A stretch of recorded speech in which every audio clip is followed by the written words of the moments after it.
Nous sommes jeudi 4 février 2021. Bonjour, bonsoir chers fidèles de la télévision Renaissance et bienvenue dans ce journal dont voici les principaux titres.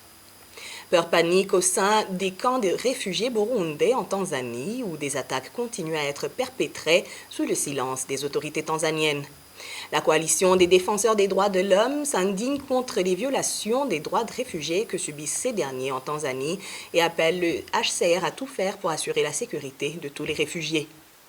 Le témoignage de Lydia Inina-Adzgwesen-Namo, recueilli dans le livre intitulé La cicatrice, aidera les Burundais à penser leurs blessures de cœur. Vous suivrez dans ce journal Antoine Kaburahe, directeur des éditions Iwachu, maison de publication de cet ouvrage. Tout de suite, le développement de ces titres. Encore une fois, bienvenue dans ce journal. Une femme réfugiée au camp de Nduta en Tanzanie a été blessée dans la nuit de ce mardi vers 1h du matin. C'était lors d'une attaque d'hommes armés dans le village 1. La cible était la maison numéro 88 de Sambara Saidi qui a pu fuir. Des sources sur place disent que les réfugiés sont dans une peur liée à des attaques ciblées dans ce camp. Ils demandent au HCR d'assurer leur sécurité en tant que réfugiés. Bertrand Ngendakuriyo. C'était vers 1h du matin de ce mercredi quand les réfugiés burundais du camp de Nduta ont été réveillés par des coups de fusil. Il s'agissait d'une attaque d'une bande des hommes armés qui a attaqué dans la zone 1, village 1 du camp. Sambara Saidi, commerçant, était la cible de cette attaque selon des sources dans le camp de Nduta. Saidi est parvenu à s'enfuir. Sa femme a été battue violemment. Des biens de leur maison ont été pillés, entre autres 2 téléphones portables et une somme d'argent qu'on ne précise pas le montant. Les habitants du camp d'Nduta décrivent un climat de peur qui règne dans ce camp et demandent la protection des responsables du HCR parce que les autorités tanzaniennes ne sont pas visiblement préoccupées par leur sécurité selon toujours ces réfugiés. D'après les nouvelles de ce jeudi, Saidi s'est réfugié à la police, étant encore sous le choc de cette attaque, tandis que son épouse est sous traitement médical. Ce qui a étonné les réfugiés, parce que l'attaque a eu lieu à quelques mètres de la position de la police tanzanienne. Cette dernière est intervenue 2 heures après, les malfaiteurs étaient déjà partis. Selon ces réfugiés, cela constitue une autre raison de peur. Ce n'est même pas la première fois. Le mois dernier, un autre réfugié du nom d'Issa a été tué lors d'une attaque à son domicile dans la zone 7 du même camp. Ces attaques s'ajoutent également à d'autres cas des personnes qui sont portées disparues. Les réfugiés soupçonnent que ces opérations sont organisées par les forces de l'ordre tanzaniennes en collaboration avec certains éléments burundais qui auraient été envoyés par le gouvernement du Burundi dans le but d'intimider les réfugiés qui ne veulent pas être rapatriés au pays. Ces réfugiés demandent à la communauté internationale de plaider pour que leur sécurité soit garantie. Nous n'avons pas pu joindre les autorités du camp de Nduta pour savoir ce qu'ils en pensent sur cette situation. Merci à Bertrand Ngendakuriyo. La coalition burundaise des défenseurs des droits de l'homme vivant dans les camps de réfugiés, CBDH Vicar, déplore les violations auxquelles sont soumis plusieurs réfugiés burundais en Tanzanie. Pour Léopold Charangabo, le vice-président de cette coalition, c'est dommage que la Tanzanie piétine les conventions relatives à la protection des réfugiés. Tôt ou tard, elle sera traduite devant les juridictions internationales. Nous déplorons énormément le comportement du gouvernement tanzanien face à l'insécurité dans le camp de réfugiés. Nous voudrions dire à son gouvernement qu'il répondra plus tard en justice ces graves violations des droits des réfugiés burundais, car c'est déjà connu que toute cette tuerie, ces dispersions forcées et bien d'autres violations sont faites par la police tanzanienne en collaboration avec les envoyés du pouvoir de Gitega. Et les preuves qui prouvent cela sont déjà collectées. C'est pour cela que nous demandons à un gouvernement, donc nous demandons à ce gouvernement tanzanien de cesser à sacrifier les réfugiés burundais pour tout simplement chercher la bonne collaboration avec le gouvernement du Burundi. Nous exhortons aussi au HCR de prendre sa responsabilité en plaidant bien sûr pour les réfugiés afin que la sécurité retourne dans les camps de réfugiés qui se trouvent en Tanzanie. Nous demandons également à la communauté internationale de se réveiller et penser aux réfugiés burundais en Tanzanie qui sont souvent dans l'insécurité, donc dans l'insécurité totale causée par le pays hôte, donc la Tanzanie. Léopold Chalangabo, le vice-président de la CBDH Vicar, s'est entretenu avec notre confrère Bertrand Ngendakuriyo. Éditer le livre La cicatrice est une contribution à la reconstruction du pays, selon Antoine Kaburahe, directeur des éditions Iwachu, qui vient de publier l'ouvrage de Lydia Ininazwe Senamo. Le témoignage de cette dernière est un message qui vise à réconcilier les cœurs meurtris, une nécessité absolue pour un pays qui a connu tant de malheurs. Antoine Kaburahe répond aux questions d'Innocent Mohodzi. C'est un livre qui dépasse, je dirais, les Burundais.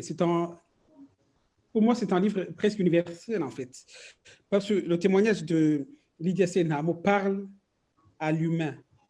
C'est un témoignage contre la haine, contre le ressentiment. Vous ne trouverez aucun mot, aucune allusion au mal. Lydia raconte simplement ce qu'elle a vécu sans accuser. Elle aurait pu. Et surtout, c'est une leçon de courage de deux femmes, Lydia et sa maman, qui sont restées debout dans la spirale des violences qui frappaient le Burundi, l'Est du Congo, la Tanzanie, le Rwanda, parce que ces deux femmes vont errer dans une région livrée à la violence génocidaire, mais rester debout et surtout résister à la haine. C'est ça la plus grande leçon, c'est une leçon de résilience. Alors, le livre est déjà disponible sur Amazon, donc quand c'est sur Amazon, c'est universel, mais aussi on peut commander sur le site Iwachu, et nous sommes en train de nous organiser pour faire parvenir le livre à Bujumbura pour que les Burundais puissent aussi se le procurer. Et je pense que c'est un livre qui fera un bien, qui a fait un bien à l'auteur, qui s'est délivré d'un poids immense, je suis convaincu, mais aussi qui va aider les Burundais, parce que je n'imagine pas, je suis convaincu qu'il y a beaucoup de Lydia au Burundi. Notre journal se poursuit après ce spot de sensibilisation du mouvement Inamahoro.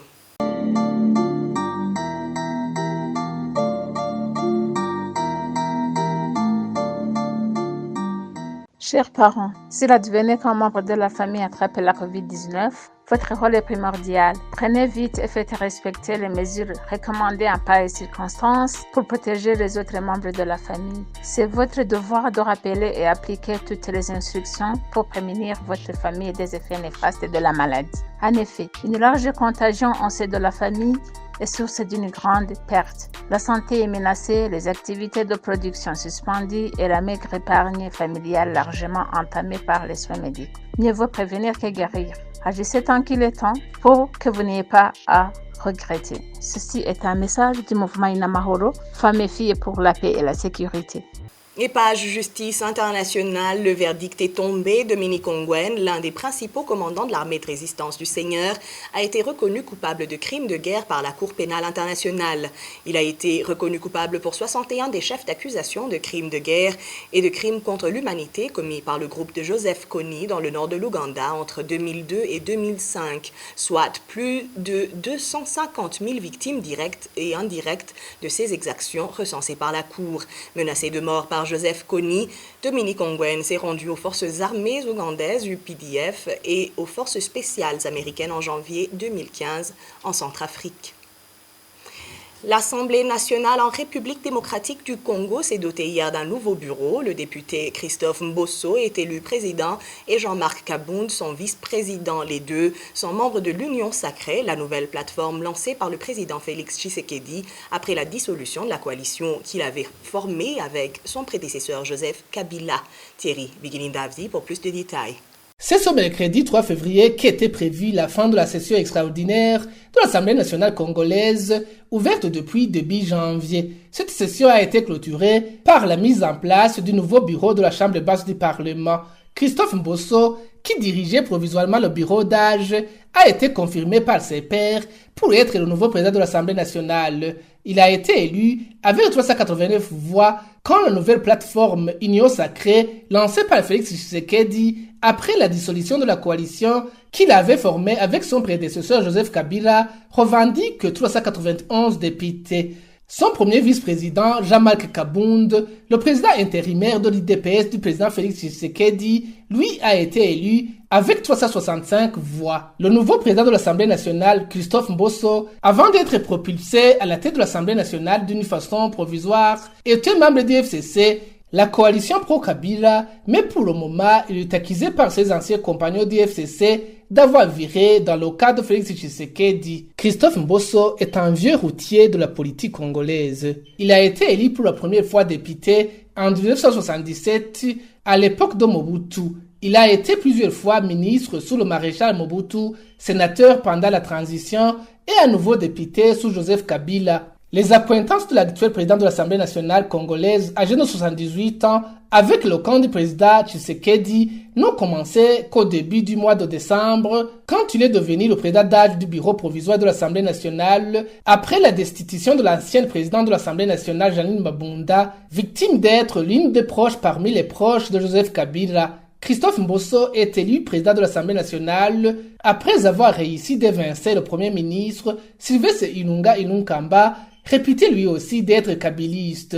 Quant au vice-président de l'Assemblée nationale Jean-Marc Kabound, lui aussi n'est pas novice en politique, car il est le président intérimaire de l'IDPS d'Etienne Tshisekedi, le père du président Félix Tshisekedi. Il n'est même pas nouveau dans ce poste du vice-président de la Chambre basse du Parlement. Il avait été chassé de ce même poste en mai 2020 par une motion portée par le FCC. Une certaine opinion à l'Assemblée nationale congolaise considère même que c'est lui qui est le vrai patron de cette Assemblée nationale dominée par l'Union Sacrée. Merci à Thierry Bigilindavi et Page Sport pour clore notre journal.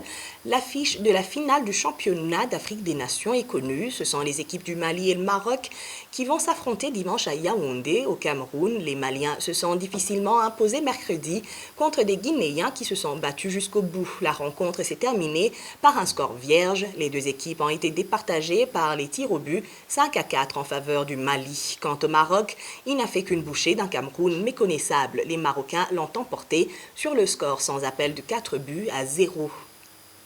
Et voilà, c'est par ici que s'achève notre journal que vous pouvez suivre sur nos plateformes de Facebook et YouTube et notre site web télérenaissance.org. Merci à toute l'équipe de production et à vous tous qui l'avez suivi. Au revoir.